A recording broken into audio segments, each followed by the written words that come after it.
Bonsoir Tania. Bonsoir Niki. Tania Galvani, Oui. avocate, qui se présente sur la ville de Pointe-à-Pitre, Tout à fait. qui est venue ce soir parler au Meetup Elle Entrepreneur de son engagement qui ne date pas d'aujourd'hui. Exactement. Alors, tu peux nous en parler un peu, nous dire ce qui s'est passé pendant ce Meetup? Oui, alors c'est mon premier meet-up. Félicitations, bienvenue, Voilà, je suis ça ne sera pas le ravie. dernier. J'espère que non. Donc je suis ravie, très heureuse d'avoir pu participer à ce premier meet-up et je profite encore pour te remercier de ton invitation Merci. et de ton engagement dans la cause des femmes. Voilà. Merci. Donc effectivement, ça s'est vraiment très bien passé et c'était un plaisir d'entendre ce que toutes les femmes qui se sont présentées à tour de rôle avaient à dire et puis aussi un plaisir d'entendre ce que les autres conférencières avec lesquelles j'avais déjà eu l'occasion de collaborer récemment, Qui font partie de Voilà. Elle s'engage. Tout à fait, exactement, avaient aussi à dire et c'est vrai qu'il y a eu des points de similitude dans les différents témoignages. Donc vraiment une expérience très belle et j'encourage les femmes à rejoindre le réseau Meetup pour venir voir comment on peut réseauter entre femmes et comment on peut aussi faire en sorte de faire avancer notre cause, puisque je crois que c'est là l'objectif aussi, c'est-à-dire rompre l'isolement, se rencontrer et puis discuter de préoccupations qui nous sont propres et voir comment on peut arriver ensemble à se pousser les unes les Oui, autres. oui, Voilà. oui, se pousser, Ouais, c'est un petit peu s'accompagner, l'esprit, ouais. se soutenir. Exactement. Tu as raconté au cours de ce meet-up une histoire que j'ai adorée, Oui. l'histoire du monsieur dans le tribunal. Oui, tout Tu à peux fait. rapidement raconter? Oui, alors en fait c'est une anecdote que me racontait ma grand-mère maternelle. Oui. Et je pense que ça devait se passer dans les années 30 à Pointe-à-Pitre, puisque ma grand-mère était née en 1908.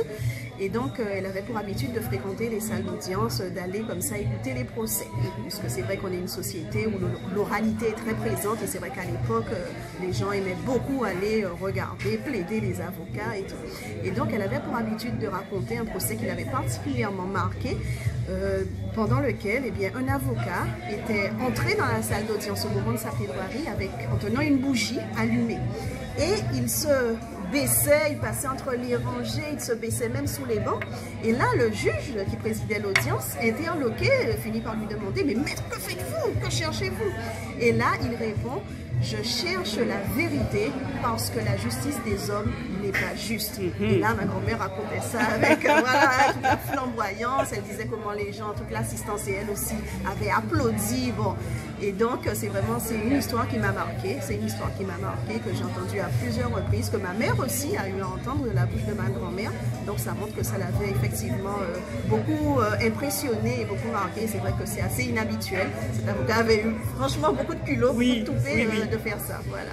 J'aimerais bien savoir, Tania, ce qui fait qu'un avocat est engagé. Est-ce que cette fonction-là, on peut dire que quand on choisit de porter la robe, on est engagé? Et en quoi est-ce ton engagement en tant qu'avocate? Moi, je pense que oui, parce que c'est vrai qu'on retrouve quand même pas mal d'avocats qui sont engagés sur la scène politique en Guadeloupe, pas seulement en tant que candidat tête de liste, mais aussi sur des listes. C'est vrai qu'on est quand même un petit nombre à s'engager. Je crois qu'effectivement, le fait de porter la robe et de toujours être dans la défense, de la défense des clients, c'est déjà en soi un engagement, c'est déjà en soi une vocation et ça pousse effectivement à s'interroger sur les problèmes de notre société, à réfléchir. Et c'est vrai que les avocats sont très présents dans ce domaine. Quel est l'engagement spécifiquement des femmes avocates? La connais-tu? Les connais-tu? Alors l'engagement des femmes avocates, souvent ça tourne, enfin dans le milieu professionnel en tout cas, c'est vrai que souvent on a tendance à défendre les femmes, notamment les femmes victimes de violences conjugales. Ça c'est vraiment, voilà, c'est un domaine où l'engagement des femmes avocates s'exerce beaucoup, on va dire. Une femme qui est violentée préfère aller voir une femme pour se faire défendre?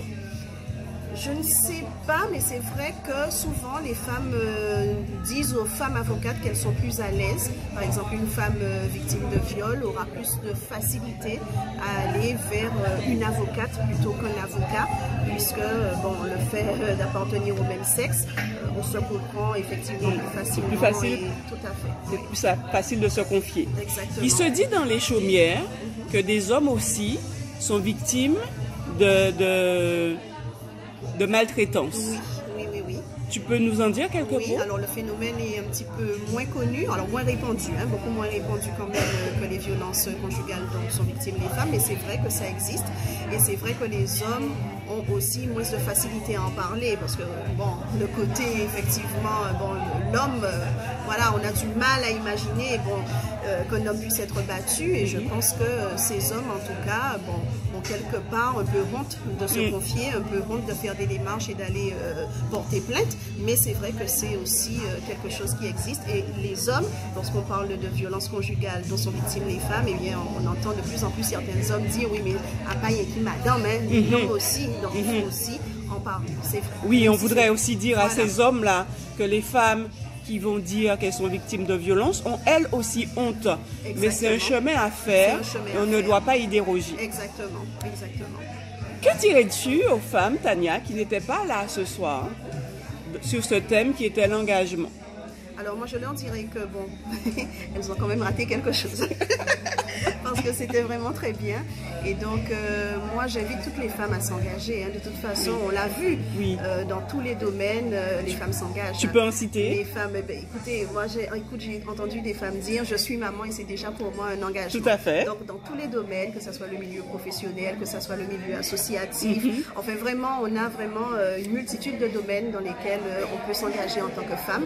Et c'est vrai que les femmes sont souvent remarquées par les hommes aussi, hein, pour leur rigueur, pour leur ardeur à la tâche aussi, c'est-à-dire que quand on entreprend quelque chose, eh bien on y met vraiment tout notre cœur et ça, on arrive à faire avancer les choses et moi je crois que c'est quelque chose de formidable. L'organisation aussi. Voilà, engageons-nous. Nous nous engageons. Voilà, nous nous engageons parce que c'est nécessaire, notre société en a besoin et donc j'invite toutes les femmes à s'engager. Super, je te remercie infiniment et je t'espère à nouveau au Meetup.